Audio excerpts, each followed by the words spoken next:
Hello प्यारे बच्चों, hopefully all of you will be good and safe. मेरे प्यारे बच्चों, आज के लेक्चर में हम लोग रेडियो एक्टिविटी से रिलेटेड क्वेश्चन एक्सरसाइज को प्रैक्टिस करेंगे। बिना लेट करते हुए, बिना इधर उधर की बातें करते हुए सीधे सीधे हम आपको एक्सरसाइज पे लेके चलते हैं। ठीक है, चलिए एक्सरसाइज पे चलते हैं। यहाँ पे रेडियो एक्टिविटी से रिलेटेड जो क्वेश्चन है आपके एक्सरसाइज में, एक्सरसाइज नंबर 10 में मिलेगा। चलिए एक्सरसाइज नंबर 10 ओपन कर लेते हैं। बच्चों यहाँ पे चलिए स्टार्ट करते हैं क्वेश्चन नंबर 1 से। ये रहा क्वेश्चन नंबर 1, आपको स्क्रीन पे दिख रहा है।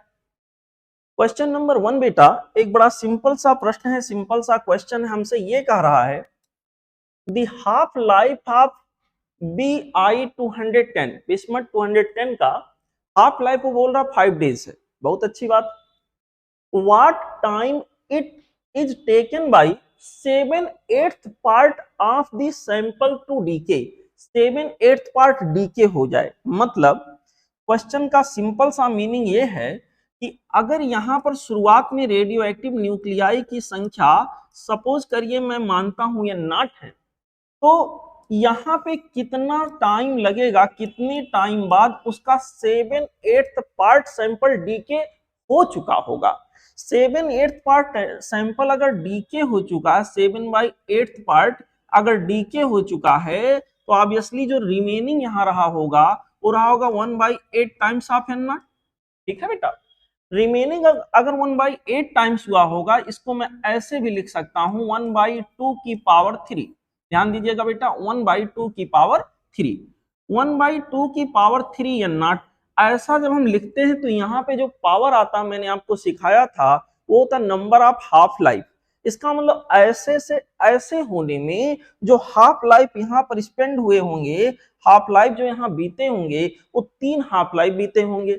इट मीन्स ये जो टाइम यहाँ के अंदर इलेप्स हुआ होगा ये हुआ होगा 3 इंटू हाफ लाइफ।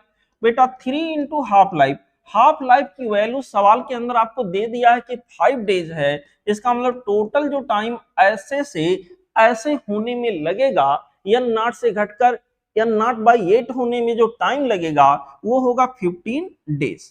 ठीक है बच्चों, तो यहाँ के लिए जो करेक्ट चॉइस होगा 15 डेज मीन्स ऑप्शन यहाँ के लिए होगा ऑप्शन सी। ठीक है, ओके बच्चों, बड़ा आसान सा सवाल था। चलिए आगे बढ़ते हैं अगले क्वेश्चन पे।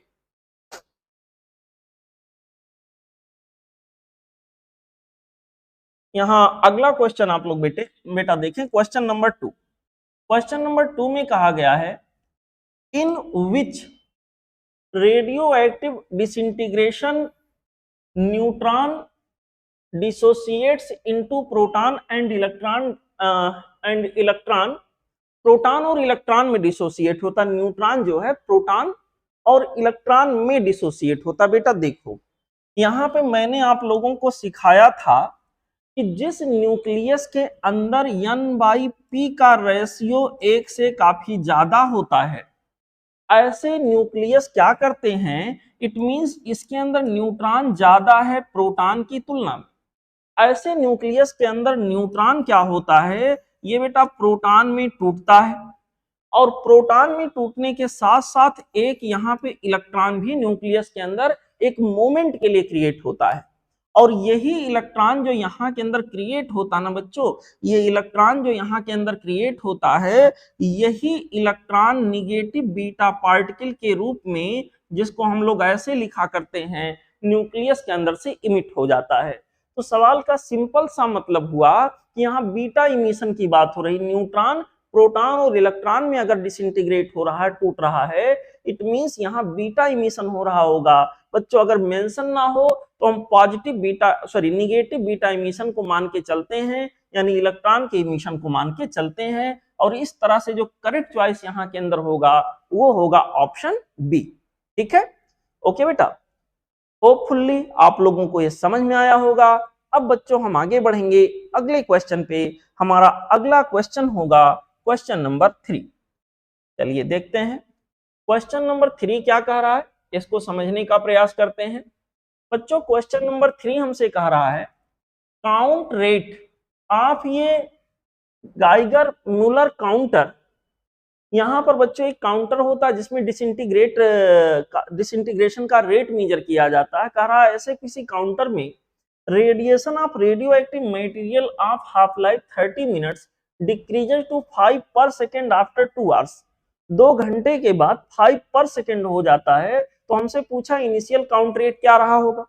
मेरे प्यारे बच्चों देखो जरा अनुमान लगाओ, यहां पे जो डिसइंटीग्रेशन रेट अभी 5 पर सेकेंड शुरुआत में कितना रहा होगा। सवाल में जो इंफॉर्मेशन हमको दे रखा है उसके अनुसार उसने कहा है गाइगर मूलर काउंटर है, उसमें रेडिएशन हो रहा रेडियो एक्टिव मटेरियल का, यहाँ के अंदर हाफ लाइफ जिसका 30 मिनट है, और यहाँ पर उसका काउंट रेट यहाँ पर 2 घंटे के बाद, यानी हाफ लाइफ के 4 गुना के बराबर टाइम यहां लगा। स्पष्ट रूप से अगर 2 घंटे 2 आवर लेटर की बात हो रही है, इट मींस यहां पर 30 मिनट इंटू 4 यानी 4 हाफ लाइफ यहां स्पेंड हुआ। 4 हाफ लाइफ के बाद उसका काउंट रेट घटकर पहले कुछ रहा होगा, काउंट रेट घटकर 5 पर सेकेंड हो गया। तो इनिशियल काउंट रेट क्या रहा होगा। Count rate in the sense यहाँ के अंदर है एक्टिविटी। तो मेरे प्यारे बच्चों हम लोग जानते हैं जिस तरह से लिखते हैं n equal to n naught e की power minus of lambda T, ऐसे लिखते हैं मेरे प्यारे बच्चों लेमडा टी। या एक इक्वेशन हम लोग ऐसे भी लिखते हैं, इसकी यहाँ जरूरत नहीं पड़ेगी। एक इक्वेशन हम लोग ऐसे लिखते हैं n equal to n naught 1/2 की पावर n। n यहाँ हाफ लाइफ होता है। अगर मैं दोनों साइड लेमडा से मल्टीप्लाई कर दूं तो लेमडा इंटू n ये हो जाएगा activity, lambda into n not ये हो जाएगा इनिशियल एक्टिविटी, 1/2 की पावर n यहां पर ऐसे लिखेंगे।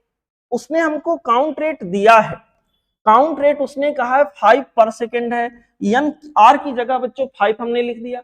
r नॉट हमसे उसने पूछ रखा है, यहां हमको निकालना है r नॉट क्या होगा 1/2 की पावर। हमें यहां से अंदाजा लग गया है कि भैया यहाँ 4 हाफ लाइफ लगने वाला है। तो यहाँ पर ये मेरे पास n के जगह पर हो जाएगा 4। इसका मतलब ये हो गया 5 equal to r naught into 1/16। It means बच्चों यहाँ r नॉट जो इनिशियल काउंट रेट हुआ वो हो गया 80 पर सेकेंड। यहाँ पर यही आंसर होगा 80 पर सेकेंड। इट मीन्स जो ऑप्शन होगा वो होगा बेटा ऑप्शन बी। ठीक है, समझ आया बेटा। चलते हैं अगले क्वेश्चन पे। इसमें आप लोगों को कुछ भी नोट करना हो तो स्क्रीन को रोक करके आप लोग नोट कर लिया करो। ठीक है, हम चलते हैं बेटा अगले सवाल पे। क्वेश्चन नंबर अगला आप लोग देखेंगे क्वेश्चन नंबर 4। बच्चों क्वेश्चन नंबर 4 में आप देख सकते हैं लिख रहा है relation between lambda and half life T half of ये रेडियो एक्टिव सब्सटेंसेस। बेटा याद करो हम लोगों ने जब इस थियरी को सीखा था तो कहानी कुछ ऐसे आ रही थी, यहां पर लेमडा की वैल्यू आ रही थी 1/t, और यहां पर था नेचुरल लॉग जिसको एल एन भी हम लोग लिखते थे। नेचुरल लॉग यानी बेस ई यहां पर होता था n not divided by n ऐसे करके होता था। ठीक है, जब हाफ लाइफ वाले केस में हम इसको देख रहे थे, जब बेटा हाफ लाइफ वाले केस में इसको हम देख रहे थे तो t की जगह मैंने लिखा था यहां पर t हाफ। सवाल में t हाफ को ऐसे लिख के दिया capital T half, this is half life.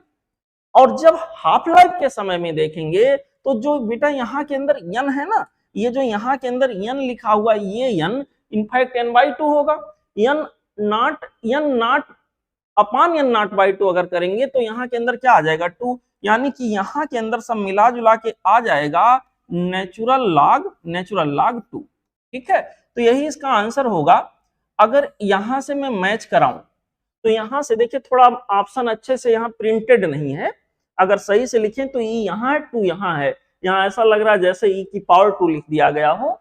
तो यहाँ पे मिलता जुलता जो ऑप्शन है बच्चों log 2 base E divided by T half. यहाँ पर बच्चों हमारे पास log 2 बेस ई डिवाइडेड, यहाँ ऑप्शन बी करेक्ट जा रहा है।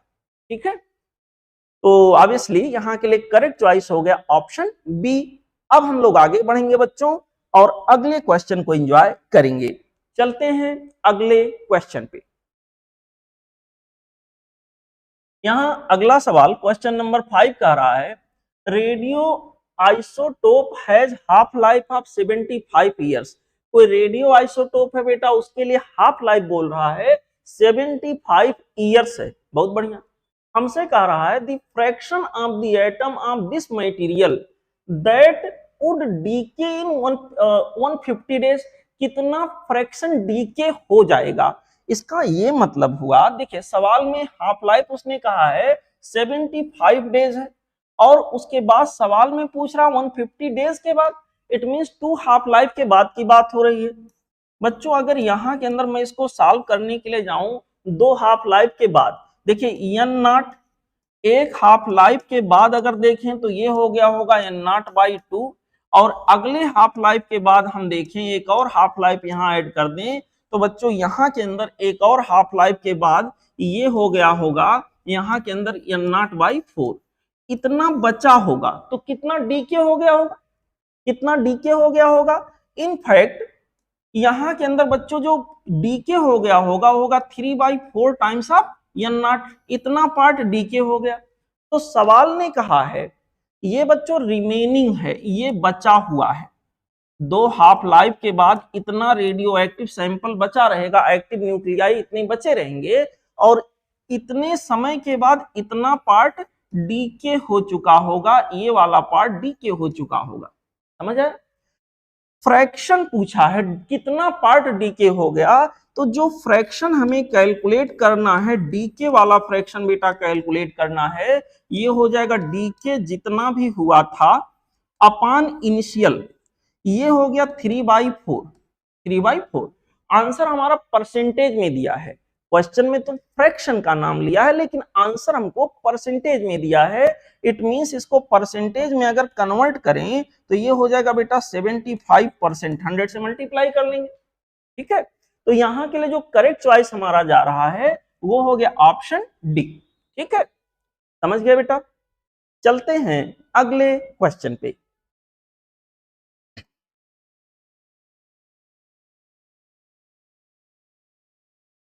बच्चों अगला सवाल क्वेश्चन नंबर 6 देखें। क्वेश्चन नंबर 6 में हमसे कह रहे हैं, इसमें कहा गया है एक्टिविटी एक्टिविटी ऑफ ये radio active sample is measured as 9750 count per minute at t equal to 0। ठीक है, बहुत बढ़िया। And as 975 count per second and t equal to 5 minute, 5 minute के बाद देखे काउंट रेट 1/10 हो गया। तो हमसे उन्होंने कहा डी के कांस्टेंट लगभग क्या होगा। इक्वेशन सीधा सीधा हम यहाँ लगा सकते हैं बच्चों, हमें पता है लैम्डा कैन बी रिलेटेड है 1/t, यहाँ के अंदर होता है नेचुरल लॉग, और यहाँ होता है n not divided by n। अब जरा देखो काउंट रेट में अगर कन्वर्ट करना है तो लैम्डा से ऊपर नीचे में मल्टीप्लाई कर दो, तो ये बच्चों यहाँ के अंदर आ जाएगा लैम्डा इक्वल टू 1/t, और ये हो जाएगा नेचुरल लॉग, ये ऊपर आ गया यहाँ के अंदर आर नॉट, और ये हो गया आर। देखें सब लोग, अगर इसको बेस 10 में मैं बदलने जाऊं, जैसा कि लग रहा है बदलना पड़ेगा, आंसर निकालना है, तो ये हो जाएगा 2.303, this whole much is divided by T, and ये हो जाएगा लॉग की बेस 10, और यहां हो जाएगा R naught by R. Very simple. यहां के अंदर बच्चों इसका मतलब लैम्डा की वैल्यू आ जाएगी 2.303, this whole much is divided by T. जो टाइम यहाँ के अंदर लगा है वो 5 मिनट का समय लगा है, ऐसा बोला गया है, और यहाँ नेचुरल लॉग नहीं बल्कि लॉग बेस 10 है। आर नॉट अपान आर, मेरे प्यारे बच्चों यहाँ के अंदर आर नॉट अगर 9750 है तो आर की वैल्यू 975 है, इसका मतलब यहाँ आ गया 10, log 10 बेस 10, इसका मतलब ये जो log वाला पोर्शन है यहाँ तक की वैल्यू 1 हो जाएगी। और इसको सॉल्व करेंगे lambda equal to 2.303 divided by 5, इसका मतलब लैम्डा लगभग आ जाएगा 0.4 समथिंग करके आएगा। अगर ऑप्शन में मैं जाके देखूं तो 0.4 से एक ही ऑप्शन की शुरुआत हो रही है, यहाँ के अंदर हो जाएगा 0.461 पर मिनट। यही बच्चों यहाँ के लिए आंसर होगा, और इस तरह से करेक्ट मैचिंग स्पष्ट रूप से कहा जा सकता है ऑप्शन बी होगा। ठीक है, समझ गए बेटा। चलते हैं अगले क्वेश्चन पे।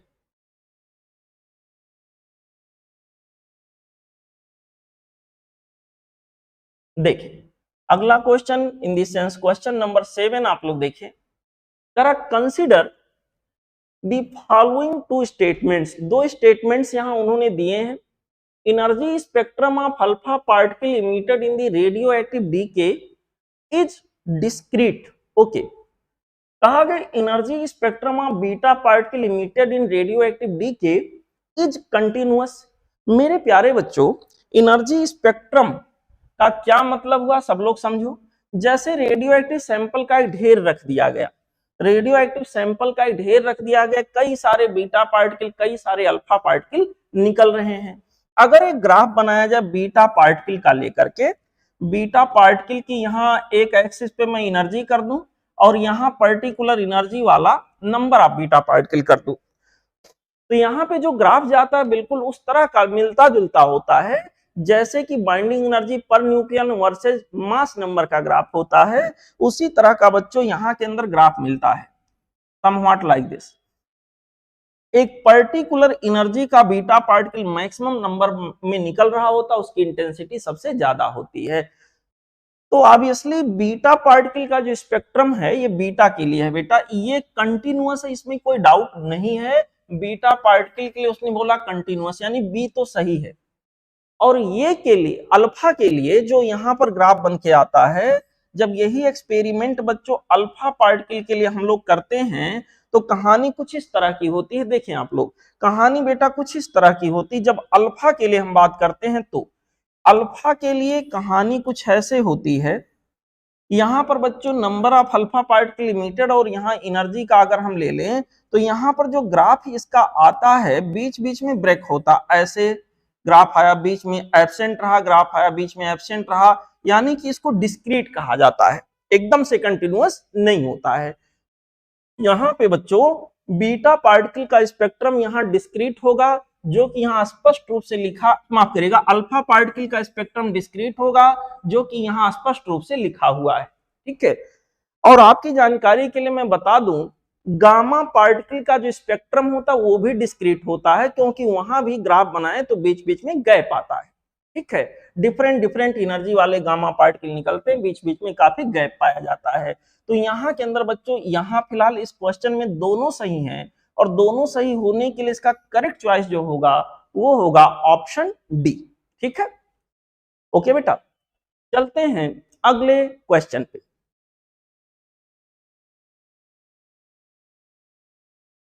अच्छा, अगला क्वेश्चन हमारे पास है बेटा क्वेश्चन नंबर 8।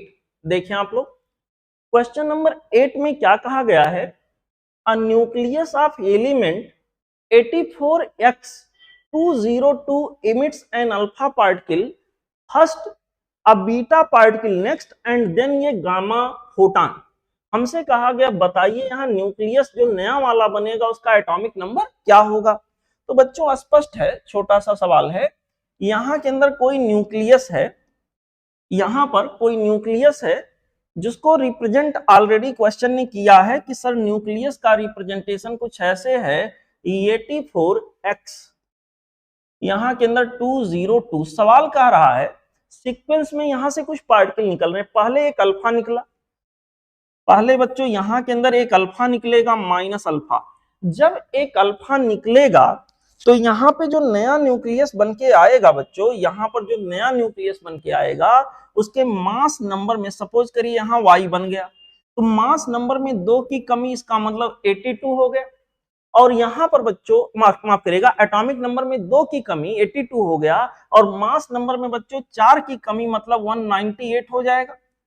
फिर यहाँ के कहा गया एक बीटा निकला है, जब बीटा में कौन सा बीटा ये नाम ना लिया जाए तो आप लोग निगेटिव बीटा को मान के चलोगे। यहां से बच्चों एक बीटा पार्टिकल मैंने निकाल दिया। जब एक बीटा पार्टिकल यहां से निकल जाएगा बच्चों तो यहाँ पे जो हमें नया न्यूक्लियस मिलेगा, सपोज करिए उस नए न्यूक्लियस का नाम हम जेड रख देते हैं, तो जो नया न्यूक्लियस होगा बीटा निकलने से 82 की बजाय एक बढ़कर ये 83 हो जाएगा, और मास नंबर पे कोई इफेक्ट नहीं पड़ेगा। और फिर कह रहा है गामा निकला हुआ है, बेटा गामा फोटॉन निकलने से, अगर यहां से गामा फोटॉन निकलेगा तो ना तो मास नंबर पे कोई इफेक्ट जाएगा, ना ही यहाँ पर बच्चों एटॉमिक नंबर पे ये दोनों ज्यों के त्यों बने रहेंगे। तो फाइनल न्यूक्लियस ऐसा कुछ होना चाहिए। हमसे पूछा सर फाइनल न्यूक्लियस जो हमारे पास बनेगा उस फाइनल न्यूक्लियस का एटॉमिक नंबर क्या होगा। ऑब्वियसली देख सकते हो आप, उसका एटॉमिक नंबर होगा 83। ठीक है, और इस तरह से जो करेक्ट चॉइस यहां के लिए हुआ बच्चों वो हो गया ऑप्शन सी। देखा जा सकता, स्पष्ट रूप से दिख रहा है। ठीक है, ओके बेटा, चलते हैं अगले क्वेश्चन पे।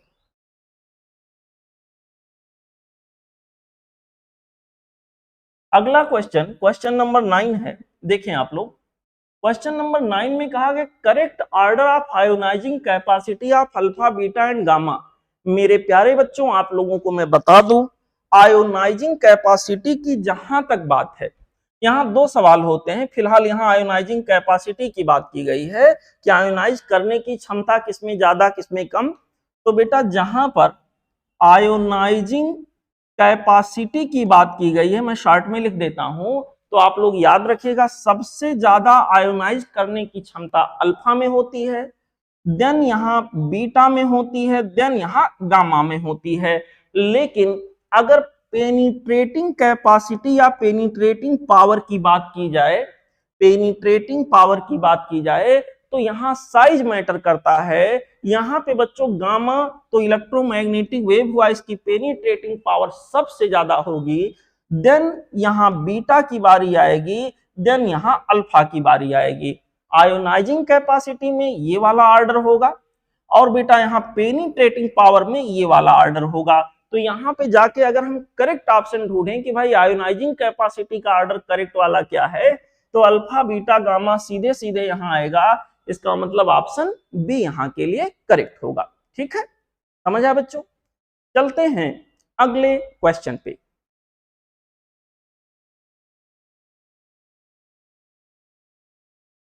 बेटा अगला सवाल आप लोग देखें, क्वेश्चन नंबर 10। क्वेश्चन नंबर 10 में एक सामान्य सी छोटी सी बात हमसे कही गई है। कह रहा if half life of a radio active atom is 2.3 days.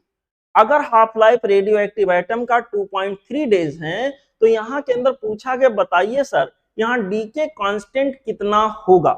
Decay constant की वैल्यू क्या होगी मेरे प्यारे बच्चों। Decay constant lambda equal to half life, और इसमें रिलेशन आपको सीधे पता है 0.693 डिवाइडेड बाई हाफ लाइफ।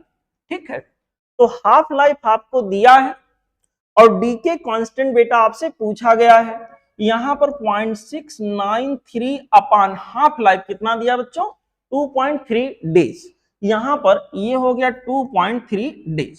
ठीक है, इसको हम लोग सॉल्व करेंगे तो जो इसका आंसर निकल के आएगा ना बेटा वो हो जाएगा लगभग 0.3 के अप्रॉक्स में होगा। यहां पर इसका आंसर हो जाएगा 0.3 के अप्रॉक्स में। इसको सॉल्व करके आप चेक कर सकते हैं, यही आंसर इसका आएगा, दिस मच, और इसका यूनिट होगा पर डे, पर डे। ठीक है, यहां के अंदर बच्चों जो करेक्ट चॉइस हमारे पास इस तरह से हुआ वो हो गया ऑप्शन सी। ठीक है, ओके बच्चों, चलते हैं अगले क्वेश्चन पे।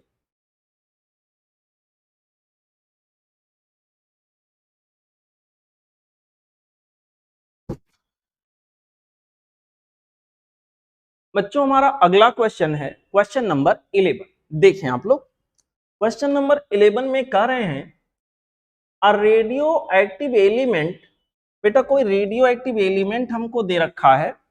रेडियो एक्टिव एलिमेंट को ऐसे उन्होंने दिया है 90x238, 90x238 ऐसे दिया गया है।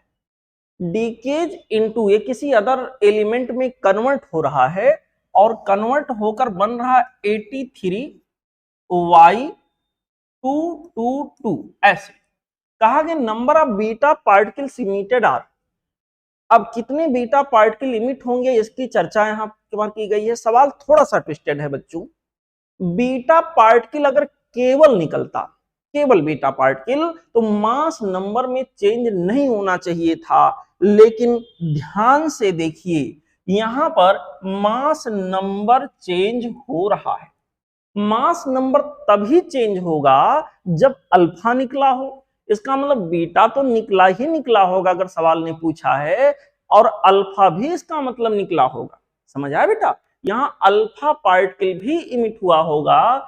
अब सवाल उठा कितना अल्फा इमिट हुआ होगा, तो मास नंबर में कितनी कमी आई आप लोग देख लो। मास नंबर में बच्चों 238 से यहाँ 222 हो गया। मास नंबर में जो कमी आई वो 16 की आई। ठीक है, 16 की कमी आने का मतलब एक अल्फा निकलने से 4 की डिक्रीमेंट हो, 4 का डिक्रीमेंट होता है, 16 का डिक्रीमेंट हुआ। इट मींस यहाँ के अंदर 4 अल्फा निकले होंगे, इसमें कोई शक नहीं है। यहाँ 4 अल्फा पार्टिकल इमिट हुए, और जब 4 अल्फा पार्टिकल इमिट हुए होंगे तो सीक्वेंस से सोचो, ये तो इतना हो गया और ये कितना हो गया होगा। अब मैं थोड़ी देर के लिए इसको हटा देता हूं मेरे प्यारे बच्चों, थोड़ी देर के लिए इसको हटा देता हूं। आप ऐसे सोचो, मान लो यहां मैं कोई अदर सिंबल एज्यूम कर लूं, सपोज करिए यहां के लिए सिंबल मैंने ले लिया ये।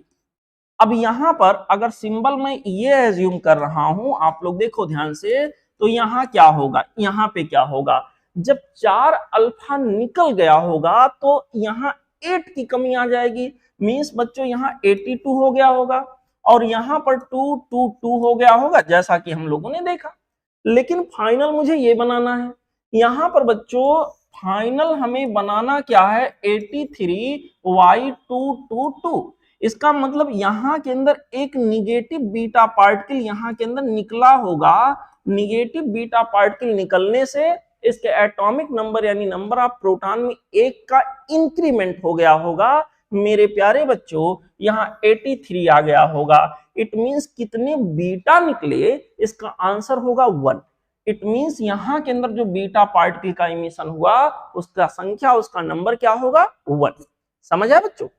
ठीक है, होपफुली आप लोगों को समझ में आया होगा। अब हम चलते हैं आपको अगले क्वेश्चन पे लेकर, और अगला क्वेश्चन हमारा होगा बेटा क्वेश्चन नंबर 12।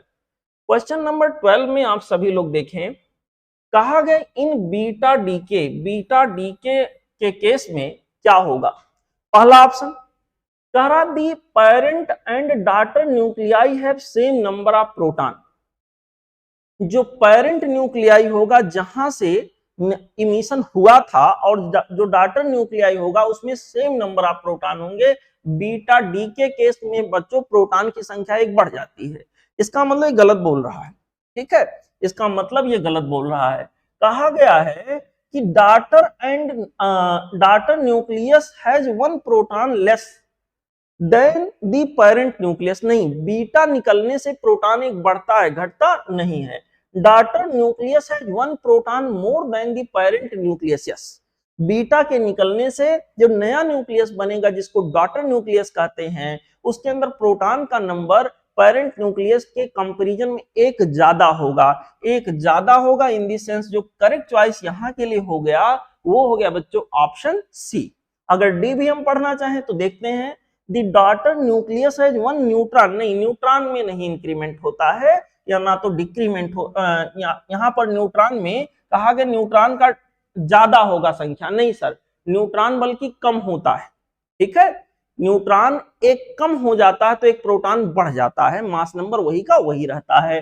तो यहाँ के लिए बच्चों जो करेक्ट चॉइस हमारे पास होगा वो होगा ऑप्शन सी। ठीक है, समझ गए? चलिए अगले सवाल पे।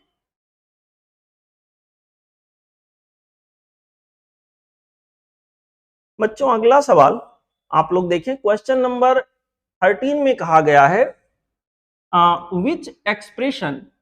यहां के अंदर बच्चों हमसे कहा गया which is the correct expression for half life. यहां पर आपसे फार्मूला पूछा गया है कि हाफ लाइफ के लिए करेक्ट एक्सप्रेशन कौन सा होगा।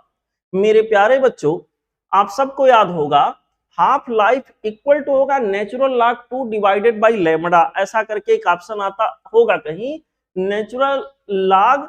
अच्छा, लॉग बेस 10 में देखिए नेचुरल लॉग 2 नहीं दिया है, तो बेस 10 में कन्वर्ट करते हैं तो 2.303। यहां पर हाफ लाइफ हम लोग लिखते हैं 2.303 डिवाइडेड बाई लैम्डा इंटू यहाँ पे log 2 होता बेस 10 पे।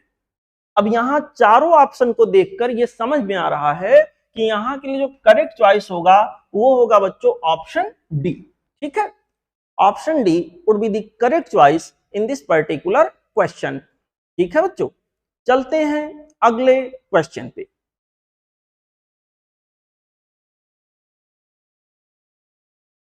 यहां पे अगला सवाल आप सभी लोग देखें, क्वेश्चन नंबर अभी जो मैंने आपको कराया 13 नंबर था, इसके आगे बढ़ेंगे। क्वेश्चन नंबर आप लोग देखें 14। बच्चों क्वेश्चन नंबर 14 में एक सामान्य सी बात हमसे पूछी गई है, कहा गया radio active leakage, radio active element decay to form ये स्टेबल न्यूक्लाइड। यहाँ रेडियो एक्टिव एलिमेंट डीके होकर स्टेबल न्यूक्लियाई, क्यों डीके होता है? इसीलिए तो होता है कि जो अनस्टेबल हो स्टेबल अपने आप को बना ले। यहाँ के अंदर कह then the rate of decay of reactant dN over dt will vary with time टीएच। मेरे प्यारे बच्चों, मैंने आपको सिखाया है कि एक्टिविटी इक्वल टू, यहाँ इक्वेशन बना था आर नॉट ई की power minus of lambda T. इसका मतलब ये होगा कि समय के साथ जो एक्टिविटी है, जिसको dn ओवर dt भी मैं लिख सकता हूं, वो एक्सपोनेंशियल मैनर में डिक्लाइन होता चला जाएगा। और अगर यहाँ ऑप्शन के हिसाब से देखें कि कौन सा ऑप्शन यहाँ के लिए करेक्ट होगा, तो यहाँ पर ऑप्शन ऐसे होना चाहिए था, ऐसे जाना चाहिए था, लेकिन ऐसा एकदम से तो कोई बनाया नहीं गया है। अगर नहीं बनाया गया तो भी हम उसी से मिलता जुलता ऑप्शन सी जो है उसी को मान लेंगे। यहां के अंदर बच्चों करेक्ट चॉइस जो हमारे पास होगा वो होगा ऑप्शन सी। ठीक है, समझ आया बच्चों? चलते हैं अगले क्वेश्चन पे।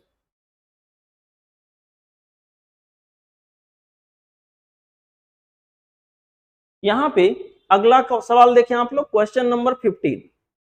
क्वेश्चन नंबर 15 में बेटा हमसे कह रहा है electron emitted in beta radiation originates from. यहां पर जब बीटा का इमिशन होता है तो बीटा पार्टिकल को हम लोग बोलते हैं कि भैया ये तो इलेक्ट्रॉन है। तो सवाल ये है कि वो बीटा कहां से निकलता है, वो इलेक्ट्रॉन है वो कहां से निकलता है? बेटा ये न्यूक्लियस के अंदर से निकलता है। मैंने आपको बताया जिस न्यूक्लियस के अंदर n/p का ratio, number of neutron over number of proton ये काफी ज्यादा हो जाए एक से, उसमें न्यूट्रॉन प्रोटॉन में कन्वर्ट होता है और साथ में एक इलेक्ट्रॉन यहाँ बनता है। ये जो इलेक्ट्रॉन न्यूक्लियस के अंदर बन के आया, न्यूक्लियस ने कहा भैया तुम्हारा नाम इलेक्ट्रॉन है, तुम न्यूक्लियस के अंदर नहीं रह सकते, और तुरंत इसको न्यूक्लियस बाहर निकाल देता है, जिसको निगेटिव बीटा के रूप में दुनिया जानती है। तो ऑब्वियसली ये कहां से निकला? यहाँ के अंदर न्यूक्लियस के अंदर से निकला। रेडियो एक्टिव डीके जो होता है ये न्यूक्लियर फिनोमिना होता है, न्यूक्लियस के अंदर से चीजें निकल रही होती, न्यूक्लियस के बाहर से नहीं। समझ आया बच्चों? तो यहाँ के लिए जो करेक्ट चॉइस होगा वो होगा इनर ऑर्बिट ऑफ एटम, नहीं सर, फ्री इलेक्ट्रॉन्स नहीं, DK of neutron into nucleus. यहाँ के अंदर बच्चों न्यूट्रॉन जो है न्यूक्लियस के अंदर डीके होता है और उसी वजह से निगेटिव बीटा पार्टिकल इलेक्ट्रॉन के रूप में निकल रहा होता है। तो करेक्ट चॉइस यहाँ पे आ गया ऑप्शन सी। ठीक है, समझ आया बच्चों? चलिए नोट करते रहिएगा अगर कोई कंफ्यूजन हो कहीं तो। यहाँ पे चलते हैं बच्चों अगले सवाल पे। हमारा अगला जो क्वेश्चन है दैट इज क्वेश्चन नंबर 16। देखिए क्वेश्चन नंबर 16, क्वेश्चन नंबर 16 क्या बोल रहा है? हमसे कह रहा व्हेन ये radio active substance emits an alpha particle, कोई रेडियो एक्टिव सब्सटेंस जब अल्फा पार्टिकल को इमिट करता है, its position in periodic table is lowered by. Obviously मान लो x कोई एलिमेंट है, यहाँ पर इसका एटॉमिक नंबर Z है, इसका एटॉमिक नंबर Z है, मास नंबर ये है। अगर एक अल्फा पार्टिकल यहाँ के अंदर से निकल गया है तो ये मान लो y में कन्वर्ट हुआ, यहाँ Z-2 हो जाएगा और मास नंबर में ये -4 हो जाएगा। आपको पता है मेरे प्यारे बच्चों, यहाँ स्पष्ट रूप से जो यहाँ डॉटर न्यूक्लियस बना उसका स्थान पीरियोडिक टेबल में तो सारी चीजें एटॉमिक नंबर के हिसाब से रखी गई हैं। वो अगर पीरियोडिक टेबल में सपोज करिए एक रो में बनाऊं, मान लीजिए पीरियाडिक टेबल में जो यहां था, अगर x यहां था तो y बन गया यहां पे आ जाएगा, यानी 2 स्टेप बैक शिफ्ट हो जाएगा। और इस तरह से बच्चों सही जवाब जो होगा, कहा गया है periodic table lowered by 2 places, यहां पर ऑप्शन बी यहां के लिए करेक्ट चॉइस होगा। ठीक है, समझ गए। चलते हैं बच्चों अगले क्वेश्चन पे।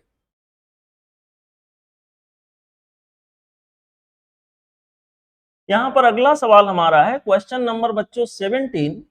क्वेश्चन नंबर 17 में एक छोटी सी बात आपसे पूछी गई है। वो छोटी सी बात ये है, half life is measured by, half life कहां से मेजर किया जाता है? गाइगर म्यूलर काउंटर, बेटा इससे काउंट रेट मेजर होता, ना कि हाफ लाइफ मेजर होता है। Carbon dating, spectroscopic method, Wilson cloud chamber. यहां बस याद रखने वाला सवाल है, इसका आंसर होगा कार्बन डेटिंग। कार्बन डेटिंग से हाफ लाइफ कह लीजिए मेजर करते हैं, या किसी पुराना कोई चट्टान है या कोई ऐसी चीज है फॉसिल टाइप, उसका एज भी पता करते हैं। मेरे प्यारे बच्चों यहां के लिए फिलहाल इस क्वेश्चन के लिए करेक्ट चॉइस हुआ ऑप्शन बी। ठीक है, चलते हैं अगले क्वेश्चन पे।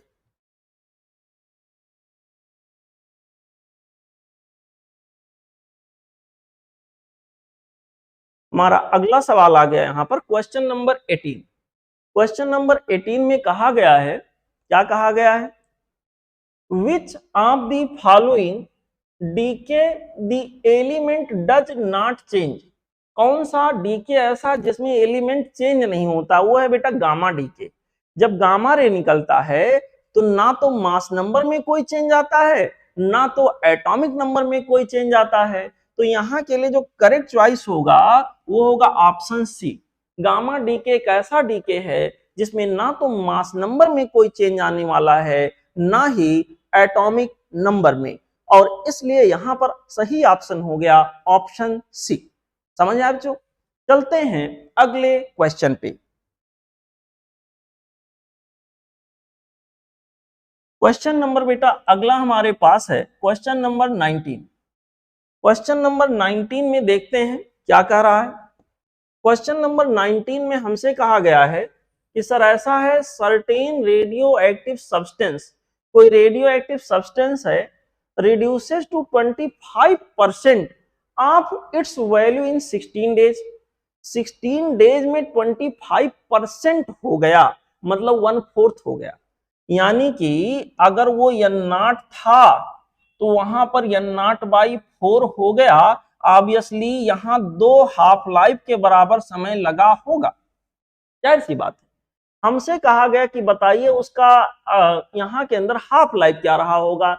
ये ऐसे से ऐसे होने में 16 डेज का समय लगा है, यानी हाफ लाइफ की वैल्यू यहाँ 8 डेज के बराबर रहा होगा। इसमें कोई शक वाली बात नहीं है। यहाँ के लिए जो करेक्ट चॉइस होगा बेटा वो हो जाएगा ऑप्शन जो भी हो 8 डेज, यानी कि ऑप्शन बी।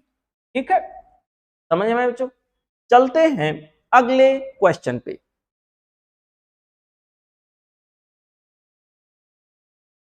हमारा अगला सवाल आप सभी लोग देखें, क्वेश्चन नंबर 20।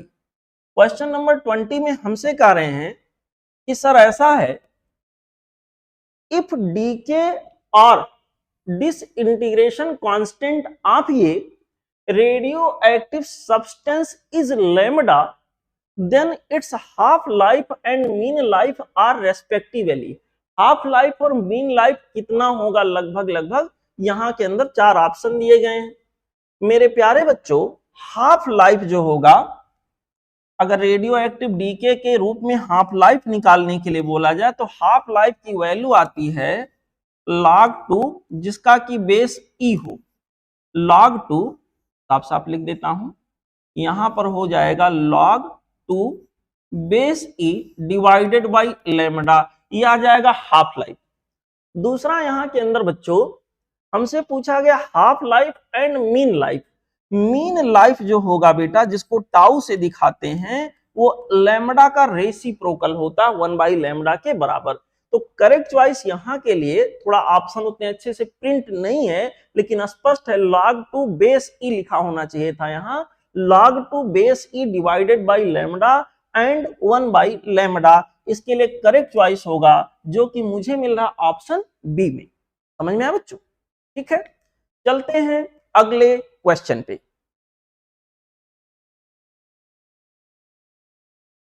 यहां अगला क्वेश्चन है क्वेश्चन नंबर 21। क्वेश्चन नंबर 21 में कहा गया है दी हाफ लाइफ ऑफ ये radio active substance against alpha decay is 1.2 into 10 की पावर 7 पर सेकेंड। कहा गया है अल्फा डीके हो रहा है और हाफ लाइफ यहां के अंदर 1.2 इंटू 10 की पावर 7 सेकेंड के बराबर है। ठीक है, बहुत अच्छी बात है। What is the decay rate for 4 into 10 की power 15 atoms of the substance. याद करिए बेटा, मैंने आप लोगों को एक चीज सिखाया था कि किसी समय रेडियो एक्टिव सैंपल की जो एक्टिविटी होती है उस समय प्रेजेंट रेडियो एक्टिव सैंपल में रेडियो एक्टिव न्यूक्लियाई के नंबर के डायरेक्टली प्रोपोर्शनल होता है। ठीक है, यहां के अंदर रेडियो एक्टिविटी यानी एक्टिविटी कह लीजिए will be equal to lambda into N. मेरे प्यारे बच्चों, यहां पर जो एन है हमसे क्या पूछा, उन्होंने पूछा है जिस समय काउंट रेट इतना हो, माफ करिएगा, नंबर ऑफ एटम्स हमें दिया है कि इतना कुछ हो, नंबर ऑफ एटम जिस समय 4 इंटू 10 की पावर 15 हो और हमें हाफ लाइफ दिया है इतना हो, तो उस समय हमसे पूछा है काउंट रेट, यानी कि यहां के अंदर डीके रेट पूछा गया है, क्या होगा। मेरे प्यारे बच्चों, लैम्डा नहीं दिया, हाफ लाइफ दिया है, तो R will be equal to 0.693 divided by half life, lambda equal to this much upon half life, ये बाई फार्मूला आप लिख सकते हो, into n। अब सारी चीजों की वैल्यू यहां रखते हैं। R will be equal to 0.693 divided by half life is given in the question, which is equal to 1.2 into 10 की power 7 multiplied by number of active nuclei at that time, जो कि है 4 इंटू 10 की power कितना हो गया बेटा, 15। ठीक है, इसी को सॉल्व करके आंसर निकालना है। अगर इसके पावर को हम बैलेंस करें तो कहानी कुछ ऐसी होगी, R will be equal to, देखिए यहां के अंदर हो जाएगा 0.693 इंटू 4 डिवाइडेड बाई 1.2 और यहां के अंदर बच्चों 10 की पावर 7 ऊपर जाएगा तो ये आ जाएगा 10 की पावर 8, ऐसा कुछ। ठीक है, 10 की पावर 8, 10 की पावर 8 का एक पावर अगर यहां मैं ला दूं, या फिर ऐसे कर लेते हैं, यहां के अंदर बच्चों ये 0.3 बार जाएगा और इस तरह से R की वैल्यू हो जाएगी 693 डिवाइडेड बाई 300 कर लीजिए इंटू 10 की पावर यहां के अंदर बच्चों हमारे पास हो जाएगा 8। इसका मतलब 3 पॉइंट समथिंग, नहीं माफ करिएगा, 2 पॉइंट समथिंग, यहां के अंदर आ जाएगा 2 पॉइंट समथिंग इंटू 10 की पावर 8। 2 पॉइंट समथिंग इंटू 10 की पावर 8 में मेरे पास केवल नहीं दो ऑप्शन दिख रहे हैं, लेकिन 10 की पावर 8 में एक ही है, तो यहाँ के लिए जो करेक्ट चॉइस हमारे पास दिख रहा है, अगर सॉल्व करोगे तो लगभग वही आना चाहिए। यहाँ के लिए करेक्ट चॉइस आ गया ऑप्शन डी। ठीक है बेटा, तो ये होगा इसको सॉल्व करने का तरीका, आप लोग एक बार प्रैक्टिस कर लीजिएगा। अब हम अगले क्वेश्चन पे लेके आपको चलते हैं। चलिए मूव करते हैं अगले सवाल पे। क्वेश्चन नंबर बच्चों अगला जो है 22, देखें क्या कह रहा है। क्वेश्चन नंबर 22 में हमसे कहा गया है 10 gram of radio active material of half life 15 years. 10 gram material है और उसका हाफ लाइफ 15 साल है, 15 ईयर्स है। Is kept in store for 20 years, store में 20 साल के लिए उसको रख दिया गया है। हाफ लाइफ 15 साल था और 20 साल के लिए रखा गया है, तो बताइए डिसइंटीग्रेटेड मटेरियल कितना होगा। बच्चों जरा समझो, यहां पर 10 ग्राम था, एक हाफ लाइफ यहां के अंदर उन्होंने बताया 15 दिन है, 15 डेज यानी एक हाफ लाइफ के बाद ये बचा होगा, 10 में से 5 ग्राम डिसइंटीग्रेट हुआ होगा, तो 5 ग्राम यहां बचा रहा होगा और 5 ग्राम यहां के अंदर डिसइंटीग्रेट हो गया होगा। मेरे प्यारे बच्चों देखें, ये है रिमेनिंग, ये है रिमेनिंग और ये है डिसइंटीग्रेटेड, ठीक है। एक और हाफ लाइफ का समय अगर मैं इसे दे देता, सोचो जरा ऐसे, यहां पर एक और हाफ लाइफ के बाद ऐसे इमेजिन करता हूं कि 15 दिन का समय और मिल पाता, तो यहां के अंदर क्या होता, 15 दिन के बाद ये घटकर 5 से हो जाता 2.5 ग्राम और डिसइंटीग्रेटेड हो जाता 7.5 ग्राम, ऐसा कुछ होता। मेरे प्यारे बच्चों, मेरे अच्छे बच्चों, सच्चे बच्चों, बहादुर बच्चों, ये रिमेनिंग रहता और ये डिसइंटीग्रेटेड रहता ऐसे। मेरे प्यारे बच्चों, अब क्या होगा, जरा ध्यान से इस बात को समझिए और दिमाग में बैठाने का प्रयास करिए। समय उपलब्ध है 20 ईयर्स का, डेज मैंने लिख दिया, माफ करिएगा, डेज नहीं बल्कि ईयर्स है यहाँ पे 20 ईयर्स, 15 ईयर्स यहां रहना चाहिए, ठीक है। देखिए, मान लो ये पूरा 30 साल का 30 ईयर्स का समय मिलता तो कहानी वो होती। इसने पूछा क्या है, डिसइंटीग्रेटेड कितना होगा। अब जरा देखो, अगर हम यहां देखें तो डिसइंटीग्रेटेड अभी 7.5 है, तो अभी जो डिसइंटीग्रेटेड यहां पर होता 20 साल मान लो यहां कहीं बीता होता, तो बीच में इस समय चेक करें तो जो हमारा रिमेनिंग है, जो रिमेनिंग है वो ग्रेटर देन होता 2.5 और लेस देन होता 5, ठीक है। इससे कम बचता लेकिन उससे तो ज्यादा बचता। और जो डिसइंटीग्रेटेड होता बेटा, जो डिसइंटीग्रेटेड यहां के अंदर होता, डिसइंटीग्रेटेड अमाउंट इतना हो चुका है, अभी अगर देखते तो डिसइंटीग्रेटेड उससे कम बचा होता और यहां पर इतने से ज्यादा 5 से ज्यादा बचा होता। तो आंसर जो आएगा डिसइंटीग्रेटेड के लिए 7 और से माफ करिएगा, यहां 5 रहना चाहिए, 5 से यहां के अंदर ज्यादा, इससे ज्यादा और इससे कम, 5 और 7.5 के बीच में इसका आंसर आएगा।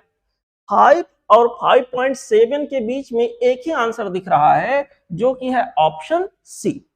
इसको पूरा अगर न्यूमेरिकली मैं मैथमेटिकली सॉल्व करने जाऊंगा तो काफी टाइम लग जाएगा, ऐसे थोड़ा सा ट्रिक लगा लेंगे तो जल्दी से ऑप्शन टिक हो जाएगा। और यहां के लिए इस तरह से ऑप्शन जो करेक्ट होगा बच्चों वो हो जाएगा ऑप्शन सी, ठीक है, समझ में आया बच्चों। ओके, चलते हैं अगले क्वेश्चन पे। क्वेश्चन नंबर अगला है क्वेश्चन नंबर 23, देखें सब लोग। क्वेश्चन नंबर 23 हमसे कह रहा है half life of a substance is 10 days. Half life बेटा किसी सब्सटेंस का 10 दिन का है। हमसे कहा गया है in what time it becomes 1/4 part of the initial amount. Obviously बहुत आसान सा सवाल है, n नॉट से n नॉट बाई 4 हुआ, इसका मतलब 2 हाफ लाइफ लगा होगा। 2 हाफ लाइफ का मतलब जो टाइम लगा होगा 2 इंटू हाफ लाइफ के इक्विवेलेंट, 2 इंटू हाफ लाइफ की वैल्यू बेटा यहाँ के अंदर 10 दिन है, तो यहाँ टोटल 20 डेज का समय लगा होगा, इसमें कोई शक नहीं होना चाहिए। डेज नहीं ईयर्स हैं, फिर मैंने डेज लिख दिया बच्चों, यहाँ के अंदर 20 ईयर्स का समय यहाँ पर लगा होगा। तो करेक्ट चॉइस यहाँ के लिए जो होगा बच्चों वो हो जाएगा ऑप्शन सी, ठीक है, स्पष्ट रूप से दिख रहा है, यहां के लिए करेक्ट चॉइस होगा ऑप्शन सी। ओके, चलते हैं बच्चों अगले क्वेश्चन पे।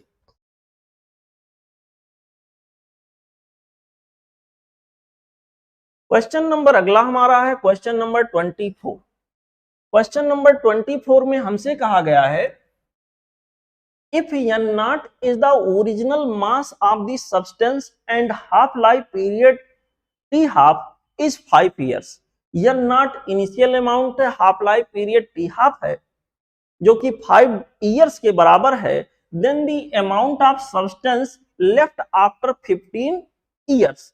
तो ऑब्वियसली यहां के अंदर बच्चों n नॉट से पहले 5 इयर्स में ये घटकर हो गया होगा n नॉट बाई 2, अगले यहां पर 5 इयर्स में यहां के अंदर ये n नॉट बाई 4 हो गया होगा, फिर 5 साल का समय और दे दिया जाए, 5 इयर्स का समय और दे दिया जाए, तो यहां के अंदर इसका अमाउंट जो हो जाएगा n not by 8। 3 half life के बाद इसकी वैल्यू बेटा n नॉट बाई 8 बचेगा। जो कि 15 ईयर्स का समय ऑब्वियसली 3 हाफ लाइफ के बराबर है। तो यहां के लिए जो करेक्ट चॉइस होगा n0/8, दैट मींस ऑप्शन ये। ठीक है बच्चों, ओके चलते हैं अगले क्वेश्चन पे।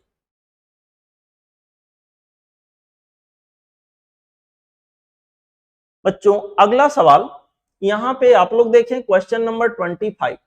क्वेश्चन नंबर 25 में यहां पे बच्चों एक सिंपल सी बात आपसे कही गई है। वो सिंपल सी बात ये है कि इक्वेशन एक दिया गया है, बस लिख देता हूं। यहां के अंदर बच्चों एक इक्वेशन आपको दिया गया है। वो इक्वेशन कुछ ऐसे है, सिंपल सी बात कह रहा है कि जेड एक्स ये गिव्स आउट z+1 y ये +-1।